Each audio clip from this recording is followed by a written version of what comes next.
Hello again, everyone. It's Dwayne. It is 420 Weed Day, and it's 420 somewhere, isn't it? And it's time for the midweek edition of One Man's Opinion. Okay, first of all, if you hear my voice, I've got some allergies that are just killing me. I woke up this morning, could barely hear myself talk. During the course of the day, I have strained and worked with it until I got it to where it sounds like this. So I'll apologize in advance for sounding like crap, but there again, what else is new, right? All right, Donald Trump in New York. No big surprises. Donald Trump swept New York, essentially. Uh, John Kasich came in a distant second, and Ted Cruz, who I was surprised got vote one because of his New York values commentary, came in a distant third. No big surprise, though, that Donald Trump would win New York. It's his home state. Kasich won his home state. Cruz won his home state. So there you go. It's the states that are coming up that really are going to count now. We'll talk about that in a moment. Delegate count time. As of right now, 420, Donald Trump has 845 delegates. Ted Cruz has 559. John Kasich, who thinks he still has a path to the nomination, has 147. If you start looking at the mathematical possibilities here, and probabilities, I guess, Ted Cruz cannot reach 1,237 votes. It's mathematically impossible for him to win 92% of the remaining delegates out there. Of the 734 delegates that are left to win, he would have to win 678 of them. No way, Jose, and with all apologies to Jose. But at this point, I don't think Donald Trump can reach it either. Now, I could be wrong, but I'm going off gut instinct here. Donald Trump would have to win 53% of the remaining delegates. That's 392 of the 734 remaining delegates out there. At best, I think he might do anywhere between 35 and 45. I'm really leaning more towards 40 to 43%. That would be a good average for him. So he's going to come up somewhere in the mid 1100s, anywhere between 1125 and 1175. Let's say with I'm going to say about 1150, 1155. I want to see how close I get on all these predictions. Trust me. But I don't think he's going to be able to go to Cleveland, Ohio with the nomination in hand. Okay. As for John Kasich, he'd have a better chance to just defect over to the Democrat Party and try to be Hillary Clinton's running mate at this point. Now, of course, Rudy Giuliani yesterday said that he thinks that Donald Trump should take Kasich as his vice presidential running mate. Please, God, do not let that happen. If Trump were to pick Kasich as his VP, I could not vote for Trump. Sorry. As it stands right now, I can vote for Donald Trump.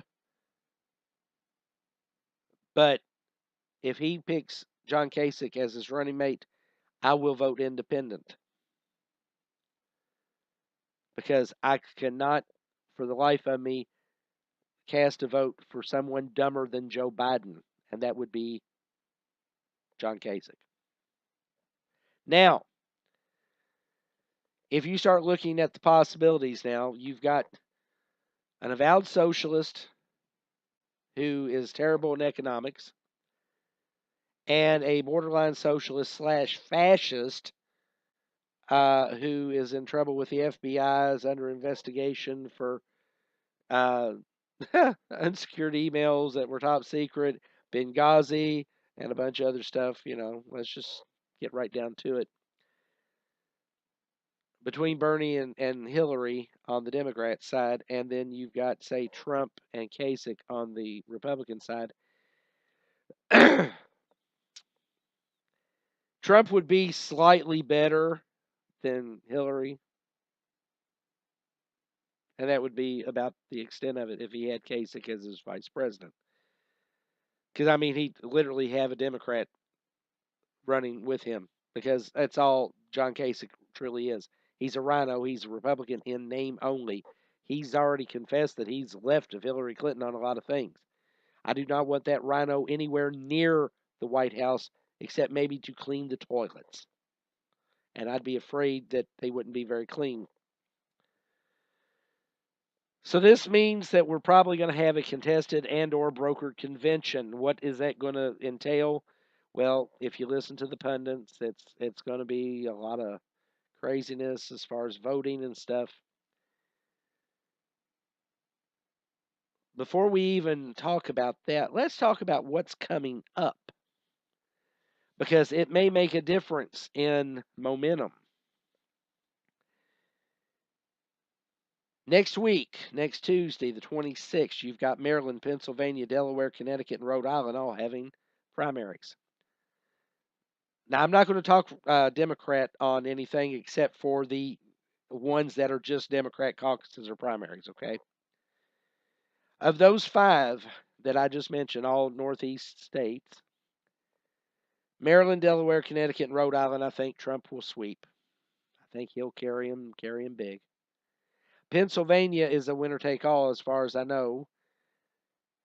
And I can tell you right now, Ted Cruz has been lobbying those delegates up there.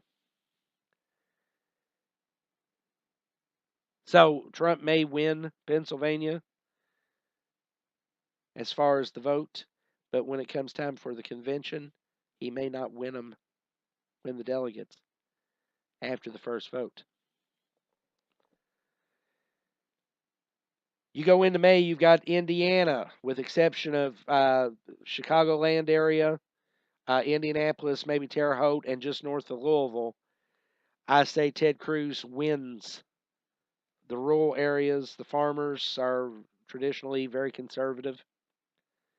I would say that Cruz will wind up taking Indiana. It may not be a big win, but it will be a win. On May 7th, Guam's got a Democratic caucus. If Bernie's still in the race, I say Bernie beats Hillary there. On May 10th, you've got the West Virginia primary and the Nebraska primary. West Virginia is going to be too close to call. Trump may edge it out. Cruz may edge it out. I don't know. Kasich will probably get the counties closer to Ohio, but that's going to be about it. Now, Nebraska, with considering Cruz did well in Wisconsin, Wyoming, and Colorado, I'm saying that Nebraska will probably wind up going for Ted Cruz. On the 17th, you got the Oregon primary. Oregon is a bit of a enigma. Besides Portland, you've got a lot of outreach areas there, flyover country essentially, that I think Cruz might do very well in, but because of Portland, Trump may actually edge Cruz out, but not by much. On the 17th, the same day, Kentucky has the Democratic primary. If Bernie's still in it, I still think Hillary will win, but not by a wide margin. Then you go to May 24th. That's the Washington State presidential primary. Same thing with Oregon. You have Seattle with a lot of liberals, and then you've got the outreach areas, the outlying areas, that mainly moderate to conservative. Ted Cruz might have a slight edge there. It's going to be too close to call, I believe. Trump may wind up winning it by very few votes. or Cruz may win it by very few votes. Like I said, it's a toss-up. Then that takes us to June. June, you have the Virgin Island Democrat Caucus on the 4th. You got Puerto Rico Democrat Caucus on the 5th. If Bernie Sanders is still in the race, I think he wins one, if not both of those. Then on the 7th, you've got New Jersey. I think Trump will take New Jersey all the way. I think it'll be a lot like New York. You're going to have a North Dakota Democratic caucus. If Bernie's still in it, I think Hillary may edge her out or edge Bernie out, but not by much. That's going to leave Montana, New Mexico, South Dakota, and the big one, California. Montana and South Dakota, I'm going to give already to Ted Cruz. New Mexico, it's going to be a toss-up. I think Cruz might edge out Trump there, but there again, I may be wrong there. Santa Fe might go Trump, and if that's the case, then Trump will take New Mexico handily. California, depending on who actually shows up to vote. If the illegals show up to vote, Donald Trump does not have a chance in hell of winning California. And with Governor Moonbeam out there, you never know.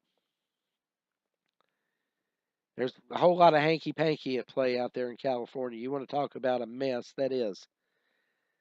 A lot of the outliers, the areas away from the cities, that gets a little bit more conservative. Ted Cruz has a definite chance there. Kasich actually has a chance in some areas.